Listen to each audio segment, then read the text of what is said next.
男嘉宾大伟24岁，来自江西，是一名公司职员。女嘉宾轩轩22岁，同样来自江西，是一名学生。来，有请两位，有请。欢迎两位哈。这小片里说异地恋2年了是吧？是，最开始的时候我们俩是在同学聚会上认识的。就是当时我觉得她挺符合我心目当中女朋友的形象。哦。我觉得我应该主动出击了，然后我就加她微信。啊，那你们这个异地恋是在哪2个城市异地啊？其实是在南宁和南昌。对。哇，好远哈。对。这2年谈的怎么样？异地恋？第1年的时候我们还挺好。因为那个时候我还是在读书，我们经常会出去玩啊、旅游啊，在一起的时间是特别快乐的，也很难忘。所以我们来到这个节目就是想让老师们跟我们调解一下。哦，调节一下。女生在小片里面其实说到了，等于2年的异地恋谈的已经很辛苦了，是吧？对。现在等于你毕业了，对吗？对。我留在南宁先实习了。他答应和我在一起的时候，就承诺跟我说，他一毕业就会回到南昌来。甚至于他大4实习的时候，他都说他会回到南昌实习。可是结果他并没有。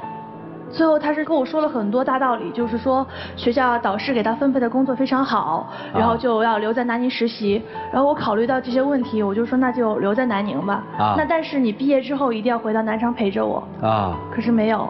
他现在依旧留在那一边。其实是这样的，因为导师也帮我分配了一个相对来说比较好的一个工作而且我也比较喜欢那个工作，跟我的专业是非常吻合的所以我就想继续下去，因为我在那边读了4年书，现在也已经工作1年多了，积累了这么多年的人脉和资源。如果我将来回到了南昌的话，我可能真的就一无所有所以我就想，你学什么专业其实我是学新闻学的。学新闻的。对。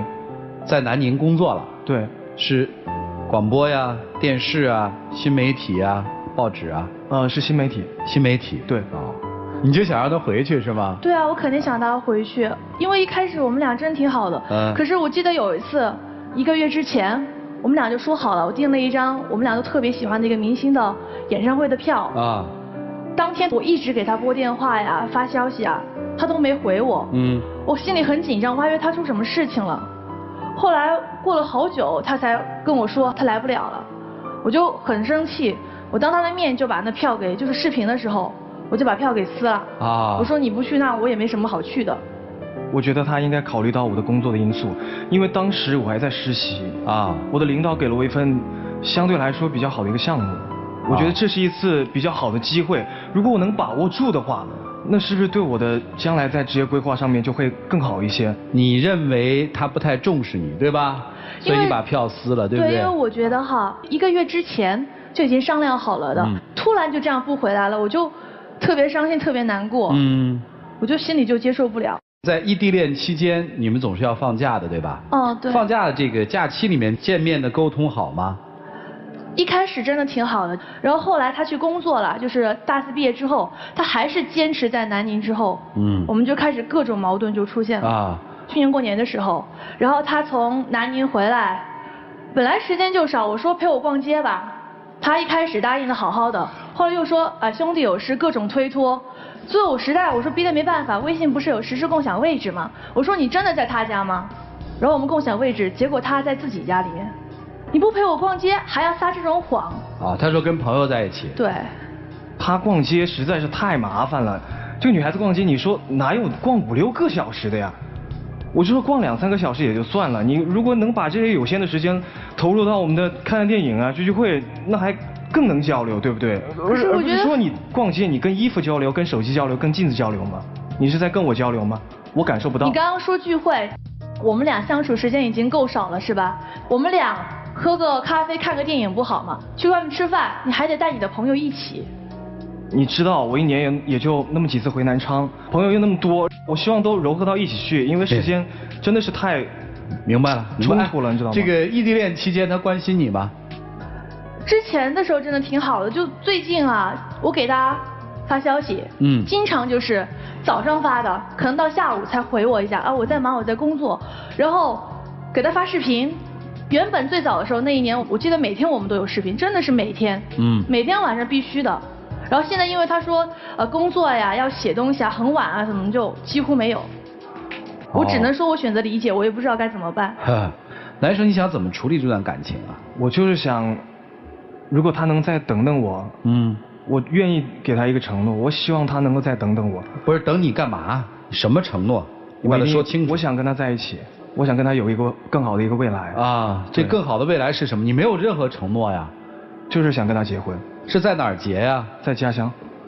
你还是回南昌的是吧？对。那不就没事了吗？矛盾就出现在这里啊。我觉得他现在已经有点可能等不下去了啊，因为他老是做那种坚持那些小活动啊，然后那些主办方呢就会问他要那些微信啊，以工作的名义，他每次都没有拒绝啊，所以我回家的时候看到他加了那么多好友的话，我就很生气啊。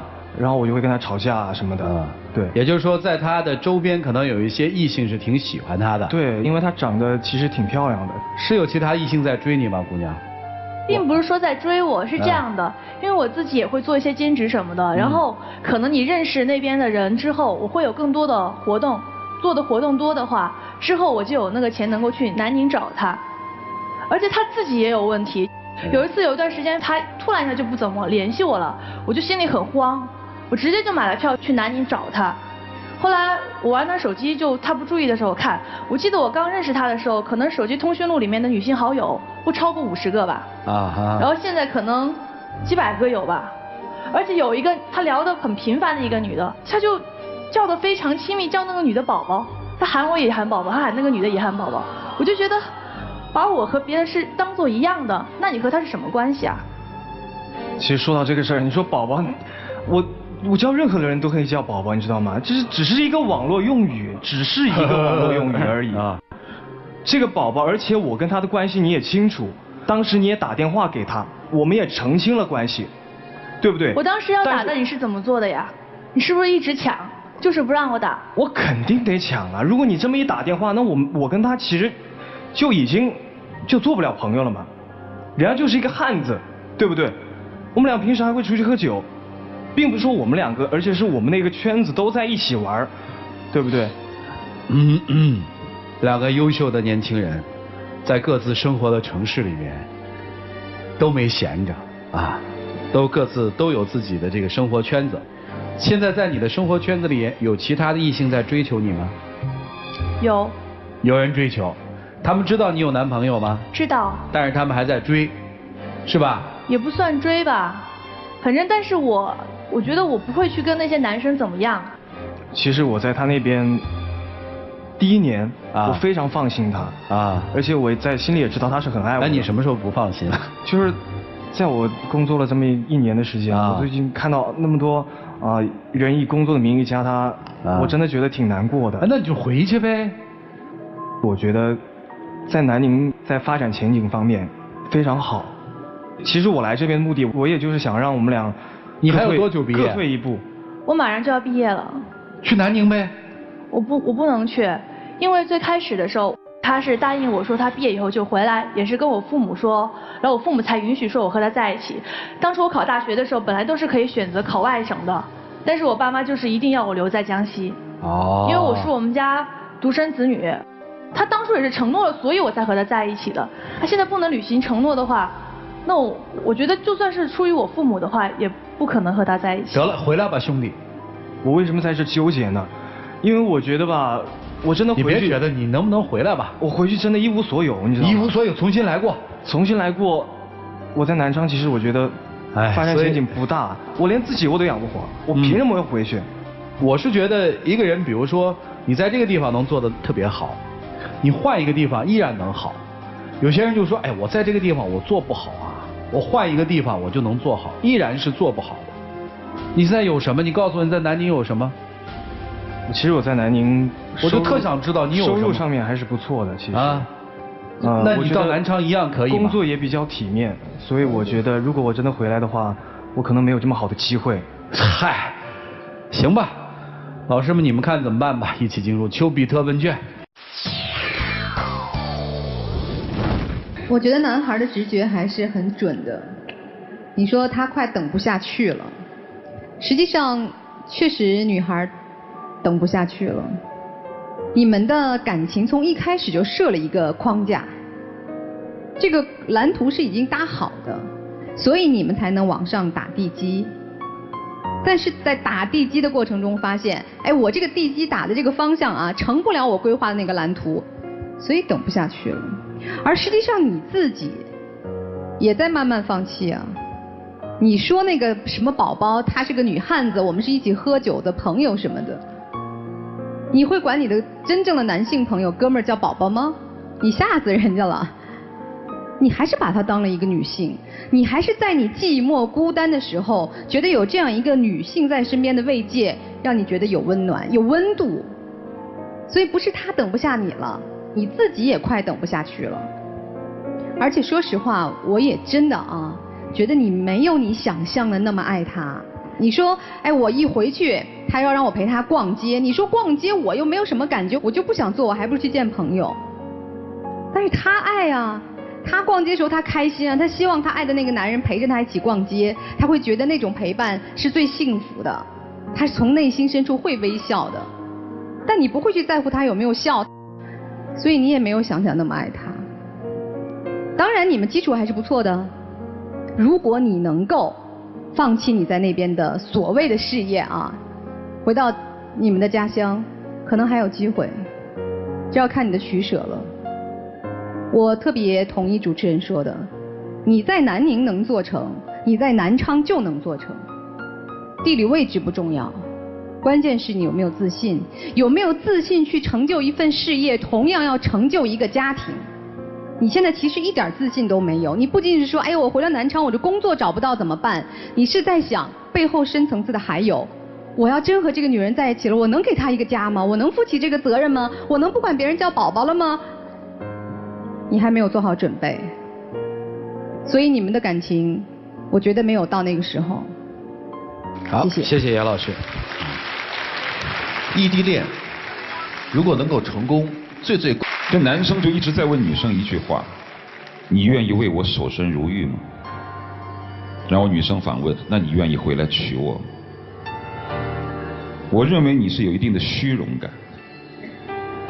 你为什么愿意留在南宁？你说那份工作比较体面，你之所以回到南昌，不愿意陪他逛街，却要跟那帮所谓的朋友在一起喝酒，也是因为虚荣。哥们在南宁混得不错，知道吧？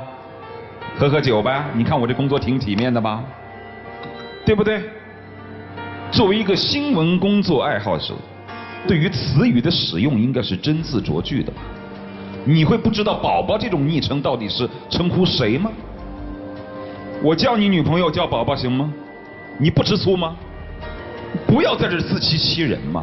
我相信你跟那个女生没有太大的问题，但是显然已经超出了男女之间应有的距离。就像他明明知道那些男生在追她，虽然你主观意望上说我有男朋友，我不会跟他们发生些什么。但是你跟一个明明知道喜欢你要追你的人还在一起长期以往在一起交往，你能够制止住自己情不自禁吗？你也不一定做得到。这个男生从某种条件下来说，不关心你，不重视你，为什么还要跟你在一起？也是因为虚荣，长得不错嘛。他为什么回了南昌以后跟你在一起吃饭？他应该用不多的时间尽可能的去陪你，为什么还要叫上一大帮朋友在一起？你看哥们儿不错吧，南宁混得不错，体面的工作，还有一漂亮女人在等我，不就是虚荣吗？真正爱一个女人，你一年难得见到她几回，你为什么不可以？为什么不可以花多一点时间就陪她？你无非是虚荣罢了，脚踏实地一点吧。所以我认为两个人虽然是年轻人，但思想过于老套，内心又过于的为自己所打算，所以这段情也就算了吧，对不对？抉择嘛，老师把这些东西给你们点破说出来，不是要责怪你们，而是希望你们能够冷静下来，仔细的考虑一下。你要选择爱情，在这个情况下，那你就要选择放弃你现在所谓的好的东西，是不是？对女生来说也一样。你想好了吗？就是这个男人了吗？他回到南昌就确实是一辈子了吗？你们把这些一切都想清楚了，你们再说怎么办？好了，我们一起进入港蓉蒸蛋糕，好吃不上火，黄金60秒。其实轩轩，你知道，我们这2年时间其实经历那么多风风雨雨，而且我觉得我们已经快要到达顶点了。我希望你能再坚持一下，再坚持那么一下下。到底是多久？我希望我值得，我绝对会让你值得你等。因为如果你要我给你一个期限的话，现在不能给你期限。第一，我不想骗你；第二呢，我是想给你和我之间多一点沟通的一些方式和桥梁，知道吗？2年时间其实说长不长，说短也不短了。我们的一些回忆都是特别美好的，对不对？其实我也不想说那么多了，我就想让你等等我。行了，2位请回吧，来，请回吧，啊。